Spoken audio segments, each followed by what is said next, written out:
Muli, magandang umaga po sa bawat isa at ako po ay nagagalak sa Panginoon na ako po ay muling makapangaral ng salita ng Panginoon. At ang mensahe po ngayong pong umaga ay may pamagat po na In Christ, we are transformed. Kay Kristo, tayo ay binago. At makikita po natin ang ating pong teksto sa 2 Corinthians 5:17. Mga kapatid, one verse lang po ito, pero napakayaman ng salita ng Diyos. Napakayaman ng verse na to pag ito po ay ating pong pinag-aralan. Basahin po natin ang 2 Corinthians 5:17 ng sabay-sabay. Yun tayo po ay nag-almusal na at talagang yung salita ng Panginoon ay nais natin ipahayag. Basahin po natin ng sabay-sabay. Ready? 1, 2, 3. Therefore, if anyone is in Christ, he is a new creation. All things have passed away. Behold, all things have become new. Diba? Sabi po dyan, ang sino man na kay Kristo ay isa ng bagong nilalang. Ang lahat ng mga lumang bagay ay lumipas na. Tingnan ninyo, lahat ay bago na. Lahat ay bago na. Mga kapatid, mga minamahal, sa verse na yan, wala kang makikitang salitang transformation. Ang makikita mo dyan ay sabi ng salita ng Panginoon, if anyone is in Christ, he is a new creation. All things have passed away. Yun po ang makikita natin dyan. At yun po ang ibig sabihin ng transformation. Ano ba ang ibig sabihin ng transformation sa Tagalog? Ang ibig sabihin ng transformation sa Tagalog ay baguhin o kaya gawin bago. Baguhin o gawin bago. Alam niyo po, pag binasa natin ang Genesis chapter 1, makikita po natin doon that man is created in the image of God. Man is created in the image of God. And that image, yung wangis na yon, yung image na yon, ay kasama doon yung nature ng Diyos, yung kalikasan ng Diyos. Sa image na yon, kasama doon yung character ng Diyos, yung kanyang katangian. Ano ba yung nature ng Diyos? Ano ba yung katangian ng Diyos? Ang Diyos po ay mapagpatawad. Ang Diyos po ay mapagpakumbaba. Ang Diyos po ay punong-puno ng kahabagan. Ang Diyos po ay punong-puno ng pag-ibig. Yun ang nature natin bilang mga tao. Kaso sa Genesis chapter 2, nung magkasala ang tao, yung image na yun, yung wangis na yun, ay naging distorted. Anong ibig sabihin distorted? Nasira, nawasak. Bakit po? Dahil sa pagsuway ni Adan. The first Adam, yung unang Adan. Yung unang Adan. Dahil sa pagsuway ng tao, ang image ng Diyos, yung wangis ng Diyos, yung nature ng Diyos na mahabagin, punong-puno ng pag-ibig, punong-puno ng pagpapakumbaba, punong-puno ng kagalakan, punong-puno ng pagpapatawad, ay nawala. Nawala. And therefore, sabi nga ng Bible, kailangan na magkaroon ng second Adam o pangalawang Adan. Walang iba kundi ang atin Panginoon Jesucristo. The Bible clearly say na kailangan pong magkaroon ng pangalawang Adan. At ang pangalawang Adan ay walang iba kundi ang atin Panginoon Jesucristo. Bakit po? Kasi yung unang Adan ay nagkasala sa Diyos. Yung pangalawang Adan, walang kasalanan. Hindi niya alam ang kasalanan. Kaya ang ating Panginoon Jesucristo ang pangalawang Adan. And therefore, para maibalik yung image ng Diyos, para maibalik yung nature ng Diyos, para maibalik yung character ng Diyos sa tao, ang tao ay kailangan maging kawangis ng atin Panginoon Jesucristo. Mga kapatid, mga minamahal, kaya kailangan natin ng transformation. Baka po may magtanong, bakit kailangan natin ng transformation? Kaya kailangan po natin ng transformation kasi po hindi po tayo pwedeng makalugod sa Diyos. Hindi tayo pwedeng kalugdan ng Diyos kung hindi tayo magta-transform to reflect the likeness of Jesus Christ. Kung hindi tayo kamukha ng Panginoon Hesukristo, hindi tayo pwedeng kalugdan ng Diyos. Bakit po? Kung babasahin natin sa Bible, noon ang ating Panginoon ay binautismuhan at siya'y inilubog sa tubig. At ang banal na Espiritu ay bumaba sa Kanya at ang Ama ay nagsalita. Anong salita ng Ama sa Kanya? This is my beloved Son, in whom I am well pleased. Diba? Well pleased. Ibig sabihin, ang Ama, ang Panginoon Hesukristo lamang ang kinalugdan ng Ama. Wala siyang ibang kinalugdan kundi ang Panginoon Hesukristo. Hindi niya kinalugdan si Abraham, hindi niya kinalugdan kung sino-sinong tao. Ang nagsalita mismo ay walang iba kundi ang Ama. Ang sabi niya, this is my beloved Son, which is I am well pleased. Diba? Na kung saan kinalugdan ko. And therefore, kaya kailangan natin ng transformation kasi kailangan na tayo ay kalugdan ng atin Ama. Maging kawangis po tayo ng Panginoon Hesukristo, magkaroon tayo ng pagbabago to reflect the likeness of Christ. Bakit po si Kristo ang ginagaya po natin? Kasi nga, wala pong ibang pwedeng gayahin kundi ang Panginoon Hesukristo. Ang nais ng Diyos, ang ating pong image ay ma-conform sa image ng Panginoon Hesukristo. To conform in His image. Bakit po? Kasi si Jesus Christ ang exact replica, exact reflection ng Diyos. Ang sabi ng Panginoon Hesukristo sa kanyang salita, kung nakita niyo ako, nakita niyo ang Ama. Kung ano ako, nakita niyo na ang Ama. Ibig sabihin, ang Panginoon Hesukristo ang exact reflection ng Diyos. Kung gusto natin makilala ang Diyos, kung gusto natin makita ang Diyos, kung nais natin makita ng mukhaan ng Diyos, kailangan maging kamukha po tayo ng Panginoon Hesukristo. Kailangan tingnan po natin ang Panginoon Hesukristo. Diba? Kaya kailangan po natin ng pagbabago. Mga kapatid, mga minamahal, maaari sa atin, wala pong nangalunya, wala pong bumaksak sa sexual immorality. Pero deep inside of you, meron kang lust. Meron kang pita ng laman. Maaaring sa atin, wala pong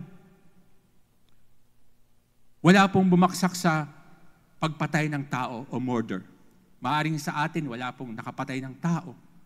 Pero deep inside of you, meron pong galit, meron pong unforgiveness.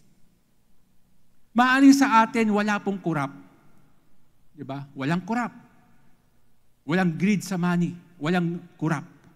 Pero deep inside of you, meron kang maliit na pagsisinungaling, white lies, or small lies na tinatawag, whatever the color of that lies pa rin yan, pagsisinungaling pa rin yan. Diba? You see, gusto kong ipakita sa inyo that na kailangan natin ng transformation. Sapagkat maaaring wala kang malaking kasalanang ginawa, pero may maliit kang kasalanan. At yun maliit na kasalanan na yon ay pwede magdala sa iyo sa malaking kasalanan para ikaw ay lumayo sa Diyos. Mga kapatid, mga minamahal, it's about time na maintindihan natin na tayo po ay binago ng Diyos. Binago ng Panginoon. We are transformed. Kaya nga po, God doesn't just make us better, He make us new. God doesn't just make us better, He make us new. Ang gusto ng Diyos, hindi lamang tayo maging mabuti o mas maganda o mas magaling, kundi ang nais ng Diyos, tayo po ay maging bago. Bago. Bakit po? Kapag bago ka, higit ka pa sa magaling, higit ka pa sa dati, higit ka pa sa dati mong kalagayan. Bakit? Kasi ikaw ay bago na. Diba? Ano yung bago na yon? Na si Kristo ang nakita sa'yo. Diba? Nakita sa'yo. In Christ, everything changes. In Christ, everything changes. Our identity, yung ating pong pagkatao. Kay Kristo po, lahat nababago. Kay Kristo, lahat nababago. Ang ating pong identity, yung ating pong pagkatao, yung ating pong desire, yung ating pong pagnanasa, nababago. Yung ating pong purpose, yung ating pong layunin, nababago. At yung ating pong destiny, yung ating pong pupuntahan, yung ating pong patutunguhan ay nababago. Diba? Kaya pag tayo po ay naka-Kristo, tayo po ay talagang binago ng Diyos. Binago ng Diyos. Ngayon pong umaga, nais ko lamang pong magbahagi sa inyo ng dalawang bagay. Two things to remember about transformation. Dalawang bagay lang po dapat natin tandaan about transformation. Una, only Jesus Christ can truly change a person's life. Tanging ang Panginoon Hesukristo lamang ang makakapagbago ng buhay ng isang tao. Kaya nga po, punahin po natin, balikan po natin ating pong teksto. 2 Corinthians 5:17, sabi po doon, if anyone is in Christ, kahit sino na nakay Kristo, di ba? Kahit sino na nakay Kristo, di ba? Yun Indian sa Greek. Pag tingnan po natin sa Greek yung Indian, ang ibig sabihin po ay enden. Yung en. Na ibig sabihin to give yourself wholly. Ibig sabihin, ibigay mo ng buo ang sarili mo. Kaya pag nakay Kristo ka, ibibigay mo ng buo ang sarili mo kay Kristo. Pag nakay Kristo ka, ibibigay mo lahat kay Kristo. Yun ang ibig sabihin na if anyone is in Christ, ang nakay Kristo, ibinibigay niya ang buo niyang pagkatao kay Kristo. Ang nakay Kristo, sinosurrender niya ang buong buhay niya sa Panginoon Hesukristo. Sa Panginoon Hesukristo. Kaya nga po, kung pupunahin po natin, hindi po nababago ang tao sa pamagitan ng kanyang sarili. Even ikaw mismo, even ako mismo, hindi ko kayang baguhin ang sarili ko. Diba? Tanging si Kristo lang ang makakapagbago ng buhay natin. Diba? Tanging si Kristo lang. Kaya nga po, kung babasahin natin po sa Bible, meron po mga tao na binago ng Diyos. Di ba? Paano nagkaroon ng pagbabago ang buhay nila? Unang-una makikita natin si Paul, na dati ang pangalan po ay Saul. Makikita po natin ito sa Acts chapter 9, verse 3 hanggang 6. Acts chapter 9, verse 3 hanggang 6. Basahin po natin ito. 3-6 po. Sabi po doon, as he journeyed, he came near Damascus, and suddenly a light shone around him from heaven. Then he fell to the ground and heard a voice saying to him, Saul, Saul, why are you persecuting me?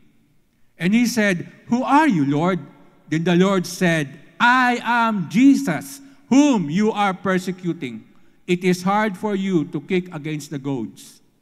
So he trembled and astonished, said, Lord, what do you want me to do? Then the Lord said to him, arise and go into the city, and you will be told what you must do. Just one encounter sa atin, Panginoong Jesucristo. Ang sabi ni Saul sa Panginoon, Lord, Lord, who are you? Hindi niya kilala ang Diyos, pero sinabi niyang, Lord, sino ka? Gusto niyang makilala kung sino ang kausap niya. Gusto niyang makilala kung sino yung nagpakita sa kanya. Gusto niyang makilala kung anong klaseng persona yung napakaliwanag na nasa harapan niya. At nung sinabi niya sa Panginoon, Lord, Lord, who are you? Nagkaroon ng pagbabago ang buhay niya. Nung ma-encounter niya ang Panginoon Jesucristo, diba? Nung ma-encounter niya ang Panginoon Jesucristo na dati siyang napaka-religious. Talagang sa kanya pagiging religious na tao, talagang gusto niyang patayin ang mga Kristiyano kasi akala niya ang mga Kristiyano ay kaaway ng Diyos. Pero alam niyo po, nung magpakita ang Panginoon Jesucristo sa kanya, nagbago ang kanyang buhay. Magmula sa pagiging persecutor ng church. From persecutor ng church, siya po ay naging apostle of Christ. Nakita yung matinding turn around sa buhay ni Paul na magmula sa pagiging persecutor ng church, persecutor ng iglesia, siya ngayon ang number 1 na apostle ng Panginoon Jesucristo. Diba? Bakit po? Dahil sa encounter niya sa Panginoon Jesucristo. Pangalawa,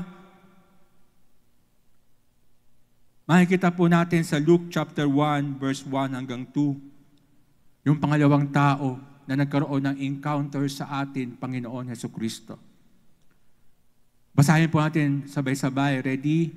1, 2, 3. Now it came to pass afterwards that he went through every city and village, preaching and bringing the glad tidings of the kingdom of God, and the 12 were with him. Verse 2. And certain woman who had been healed of evil spirit and infirmities, Mary called Magdalene, out of whom had come 7 demons. Look, mga kapatid, mga minamahal, ang isang demonyo lang ang pumasok sa tao, kalunos-lunos na ang buhay. 7 demonyo pa ang pumasok sa babaeng ito, kay Mary Magdalene. Pero nun siya ay makatagpo at nagkatagpo sila ng Panginoon Jesucristo, na ang kanyang buhay ay talagang wasak na wasak, sira na sira, basag na basag. Ang kanyang buhay ay nagkaroon ng matinding turnaround. Nagkaroon ng matinding pagbabago. Na ang buhay niya talaga magmula sa buhay na in despair. Talagang despair talaga siya. Walang kapag-asa, wala siyang matakbuhan through a life of devotion. Diba? She went from a life of despair to a life of devotion. Ano ba yung devotion? Katapatan sa Diyos. Diba? Magmula sa kawalang pag-asa, magmula sa pagiging broken, magmula sa pagiging talagang makasalanan, siya po ay naging matapat na tagasunod ng atin Panginoon Jesucristo. In fact, pag binasa mo natin ang John chapter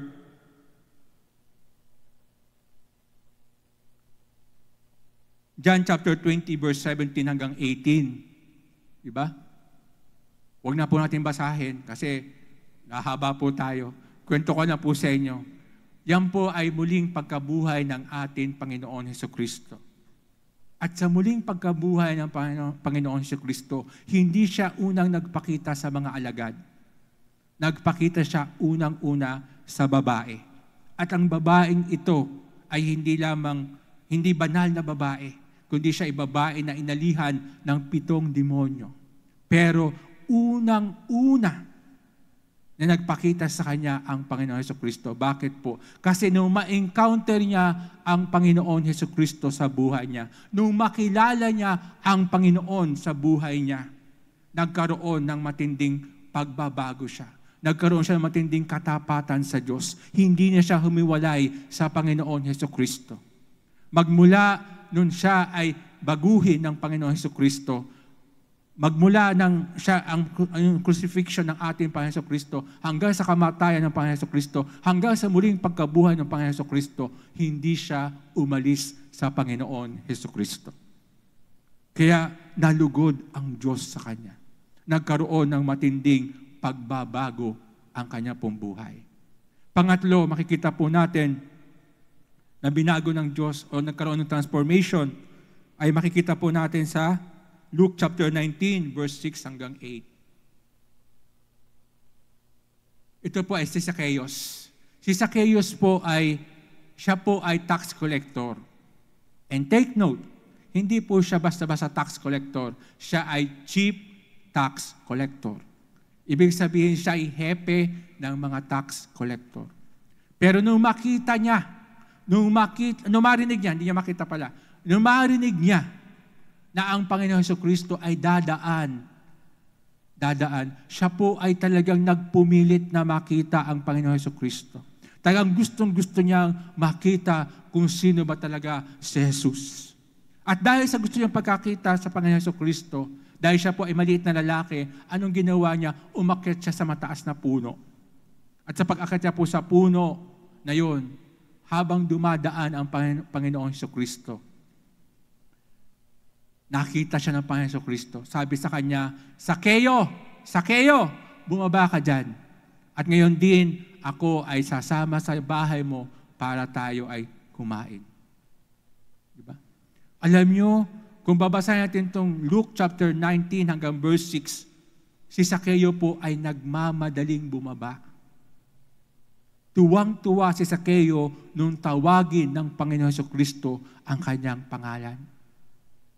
Tuwang-tuwa ang si Zacchaeus nung siya ay binigyan atensyon ng Panginoon Jesucristo. Tuwang-tuwa ang si Zacchaeus nung siya ay mapansin ng Panginoon Jesus. At talagang siya ay nagmamadaling bumaba. At alam niyo po, simula nun makasama ni Zacchaeus sa hapagkainan ang Panginoon Jesucristo, nagkaroon ng pagbabago ang kanyang buhay. Sabi niya, Lord, ibibigay ko sa mahirap ang kalahati ng akin kayamanan. At kung meron man akong dinaya, sino man ang akin dinaya, ibabalik ko ng 4 na beses. Ibabalik ko ng 4 na beses. Ganong katindi yung pagbabagong nangyari kay Zacchaeus. Yung transformation ni Zacchaeus.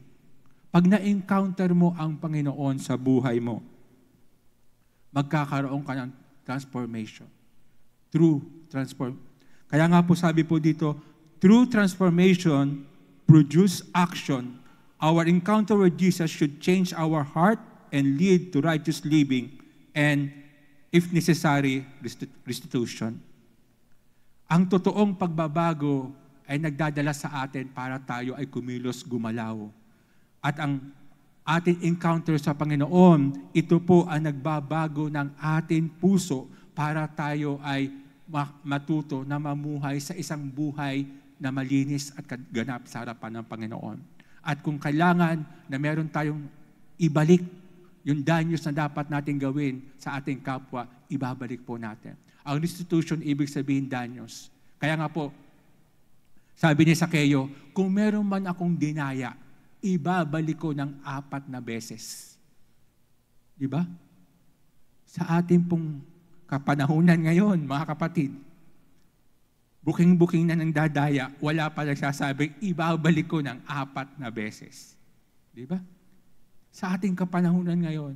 Bakit? Kasi nga, hindi pa nila na-encounter ang Panginoon. Hindi pa nila na-encounter ang Diyos sa buhay po nila. Pero si Zacchaeus, nung ma-encounter niya ang Diyos sa buhay niya, talagang totally nagbago siya. At ang pang-4 at pinakahuli na example po natin, ay makikita po natin sa John chapter 4, verse 39 hanggang verse 42. Ito po yung Samaritan woman, yung babaeng Samaritana, na siya po ay nag-iigib lang tuwing tanghaling tapat. Kasi hindi po siya pwedeng mag-igib ng umaga, hindi rin siya pwedeng mag-igib ng gabi, kasi nga po maraming tao. At dahil maraming tao, siya po ay pagchichismisan. Kaya nga po, tanghaling tapat po siyang nag-iigib. Di ba? At yun, tanghaling tapat na yon, nakita niya at nakausap niya at nakatagpo niya ang Panginoon Hesukristo. Ang sabi sa kanya ng Panginoon Hesukristo, bigyan mo ako ng tubig. Noong una, ang sabi niya sa Panginoon, hesitant siya. Sabi niya, bakit kayo mga Hudyo lumalapit sa amin? Samaritano po kami. Di ba? Anong sabi sa kanya ng Panginoon? Kung alam mo lang kung sino ito na humihingi siya ng tubig, ikaw lalapit sa kanya para bigyan ka ng buhay na tubig, living water. At nung marinig ng babaeng ito, ng Samaritanang ito, yung salitang living water, ang sabi ng babaeng ito, bigyan niyo rin po ako ng ganyan tubig para hindi na po ako magpabalik-balik dito. Hindi na po akong pabalik-balik dito, kundi ako po ay talagang magkaroon ng tinatawag na wala na akong pagkauhaw. Diba? Ngayon, ang sabi sa kanya ng Panginoon Hesukristo ay, dalhin mo rito ang iyong asawa. Ngunit ang sabi niya sa Panginoon Hesukristo, wala po akong asawa. Ang sabi ng Panginoon Hesukristo sa kanya, tumpak, wala kang asawa, sapagkat ang kinakasama mo ngayon ay hindi mo asawa. Diba? At naniwala siya na ang ating Panginoon Hesukristo ay propeta. At nung sinabi ng Panginoon yung living water, naniwala siya na ang ating Panginoon ay Diyos. Diba? Ay Diyos. Mga kapatid, mga minamahal, itong babaeng ito, ang Samaritan woman na to, siya po ay magmula sa buhay na patago-tago at punong-puno ng kahiyan, di ba? Siya po ay napunta sa buhay na kung saan bold witness ng atin Panginoon Hesukristo. Di ba? Na siya po ay dating nagtatago, talagang nahihiya siya lagi, nabubuhay siya sa kahiyan, di ba? From secrecy to a life of bold witness to God. Diba? Anong ginawa niya? Nung makita niya na ang Panginoon Hesukristo, maintindihan niya na ang Panginoon ay Diyos, tinawag niya lahat ng kanya pong pamilya, mga kapitbahay, mga kamag-anak, at ipinahayag niya na ang Panginoon Hesukristo ay Diyos. Diba? Mga kapatid, mga minamahal, ang mga taong ito, ilang tao na ito na akin pong binanggit, ay ilang tao lamang po. Diba? Nandiyan po si Paul, nandiyan po si Zacchaeus, nandiyan po si Samaritan woman, diba? Nandiyan si Mary Magdalene, diba? At kung pupunta pa tayo sa Old Testament, si Moises po. Dati si Moises po siya po ay napaka-init ng ulo, quick-tempered na tinatawag. Madaling uminit ang kanyang ulo. Bakit po? Kasi nga po, yun talaga ang nature niya. Kaya nga sabi sa kanya ng Panginoon, hampasin mo, katukin mo ng tungkod mo ang batong ito. Hindi niya kinatok, kundi hinampas niya. Bakit po? Sa galit niya sa mga Israelita. Pero nung magkaroon ng encounter si Moises sa Panginoon Hesukristo, nung ma-encounter niya ang Panginoon sa burning bush, magmula sa pagiging quick-tempered, magmula sa pagiging mamamatay tao, naging pinaka-mababang loob na tao dito sa ibabaw ng mundo. The most humble man on earth. Walang iba kundi si Moises. Bakit po? Kasi po, binago siya ng Diyos. Kaya po, only in Jesus Christ has transformation. Tanging sa Panginoon Jesucristo lamang magkakaroon ng pagbabago ang buhay ng isang tao. Wala nang iba pa. Pangalawa, dapat natin tandaan about transformation. Transformation comes by beholding Jesus Christ. Transformation comes by beholding Jesus Christ. Kung babasa natin ating pong teksto, balikan po ating pong teksto, 2 Corinthians 5:17, He He is a new creation. All things have passed away. Behold, all things have become new. Behold, all things have become new. Ano yun all things dyan? Kung babasa natin yung verse 18, baba lang po tayo sa verse 18. 2 Corinthians 5:18, sabi doon, now all things are of God. Now all things are of God. Ano yung all things sa verse 17? At ano yung all things sa verse 17? Sa verse 18, ang tinutukoy doon ay walang iba kundi ang atin Panginoon Hesukristo. Pag sinabing behold, mga kapatid, anong ibig sabihin ng behold? To see or to look. Tingnan ninyo, masdan ninyo. Di ba? Ang ibig sabihin ng beholding, di ba, ay tingnan natin ang Panginoon Hesukristo.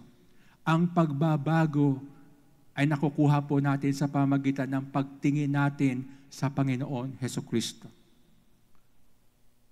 Mga kapatid, mga minamahal, kung sino ang tinitingnan mo,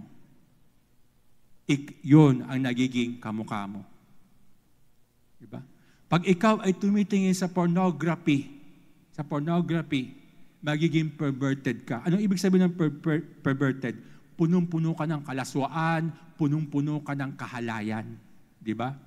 Pag tumingin ka sa action movie, ang tinitingnan mo action movie, magiging aggressive ka. Ano yung aggressive? Laging mainit ang ulo mo, lagi kang parabang gusto mo ng suntukan, laging gusto mo ng away. Bakit? Kasi ang pinanonood mo ay action movie. Pag tumitingin ka sa horror movie, sa mga katatakutan na pelikula, magiging matatakutin ka at malilito ka. You will live in fear and confusion. Bakit po? Kasi ang tinitingnan mo ay mga nakakatakot at mga bagay na manggugulo, magbibigay ng kalituhan sa isipan mo. Kaya kung ano ang tinitingnan mo, nagiging ganun ka. Kaya kapag tumitingin ka sa idol, mga kapatid, pag tumitingin tayo sa idol, nagiging kamukha tayo ng idol. May mata, pero hindi makakita. May tenga, pero hindi makarinig. May bibig, pero hindi makapagsalita. May kamay, pero hindi makahawak. May paa, pero hindi makalakad. Kung ano ang tinitingnan natin, nagiging ganun po tayo. Kaya nga, dapat para tayo ay magkaroon ng pagbabago, ang tinitingnan po natin ay walang iba kundi ang atin Panginoon Hesukristo. Diba? Siya lang ang dapat po nating tingnan. Siya lang po ang dapat natin tingnan. Wala nang iba pa. Kaya nga po, kung babasahan natin ang Psalm 17 verse 15. Psalm 17 verse 15. Sa King James, sa King James Version dapat po ito eh. Okay, basahin po natin sa New King James Version. Sabi po doon, Psalm 17, verse 15. Verse 15. Sabi po doon, sige po, ready? 1, 2, 3. As for me, I will see your face in righteousness.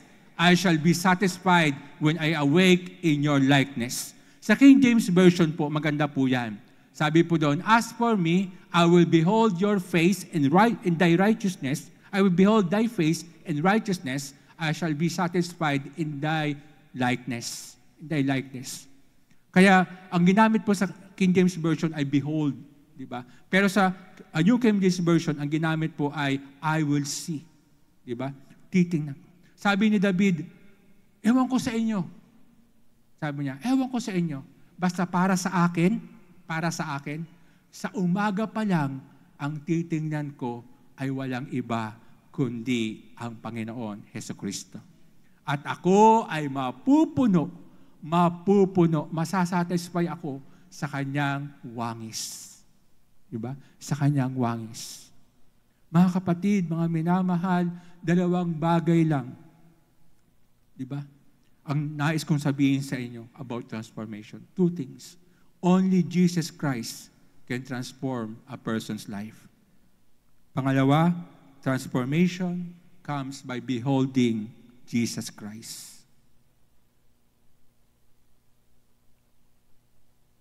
Bago po ako magwakas, nais ko po tumingin po kayo dito sa screen bilang conclusion ko po, pinaka-conclusion ko. Ito po yung pattern ng transformation. Ito yung pattern ng transformation. Pag sinabing pattern, ito po yung gayahan o hulmahan ng pagbabago. Una, start now. Diba? Magsimula ka na ngayon. Punahin ninyo, lahat ng babae at lalaki ng Diyos sa Biblia na nakatagpo ang Panginoon, hindi sila nagpatumpik-tumpik. Nung ma-encounter nila ang Panginoong Jesucristo, nagsimula na sila. Start now. Pangalawa, be consistent. Ano ibig sabihin ng consistent? Magtuloy, tuloy, tuloy, tuloy, tuloy, tuloy, tuloy, tuloy ka sa Diyos. Diba? Be consistent. Diba? Si Pablo, nung ma-encounter niya ang Panginoon, hindi na siya tumigil sa Panginoon hanggang kamatayan. Si Mary Magdalene, nung ma-encounter niya ang Panginoon, hindi na siya tumigil sa Panginoon hanggang kamatayan. Diba? Si Zacchaeus, nung ma-encounter niya ang Panginoon, hindi na siya tumigil sa Panginoon hanggang kamatayan. Diba? Yung Samaritan woman, hindi siya tumigil, kundi ipinagpatuloy niyang ipahayag kung sino si Kristo na nakilala niya. Diba? At ang pangatlo, finish well. Magtapos ka ng maayos. Diba? Ito yung pattern ng transformation. Ito po yung hulmahan, ito po yung gayahan natin sa ating pong pagbabago. Diba? Sa ating pong pagbabago. Diba? Alam niyo po ganito, no? The bridge between desire and blessing. Kasi nagkaroon tayo ng desire eh. Nung tanggapin mo ang Panginoon Jesucristo sa buhay mo, matindi yung ningas mo, matindi yung apoy mo, matindi yung ahalab mo sa Panginoon kasi tinanggap mo siya eh. Yung desire mo sa Panginoon, napakatindi. Diba? At yung pagpapala ng Diyos dadaloy sa buhay mo. Ano yung pagpapala ng Diyos? Yung pagpapatawad, yung pagmamahal, yung kanya pong pagkalinga, yung kanyang provision, yung kanyang abundance, diba? Ay makakamtan po natin. Pero ang bridge doon, ang tulay doon, ay walang iba kundi consistency. Yung pagpapatuloy, pagpapatuloy, pagpapatuloy, pagpapatuloy. The bridge between desire and blessing is consistency. Kailangan po natin maging consistent. Ang transformation. Transformation cannot be achieved by trying or thriving. Transformation can be achieved by beholding Christ. Ang pagbabago po ay hindi po natin makakamtan sa pamagitan ng pinipilit natin yung ating sarili. Di ba? Pinipilit natin yung ating sarili. Ang pagbabago po ay hindi natin makakamtan kung pinagsisikapan natin na mabago ang ating pong sarili. Ang pagbabago po ay makakamtan po lamang natin kapag tayo po ay laging nakatingin sa Panginoon Jesucristo. At kung tayo po ay tuloy, tuloy, tuloy, tuloy, tuloy, tuloy, tuloy, tuloy sa Panginoon Jesucristo.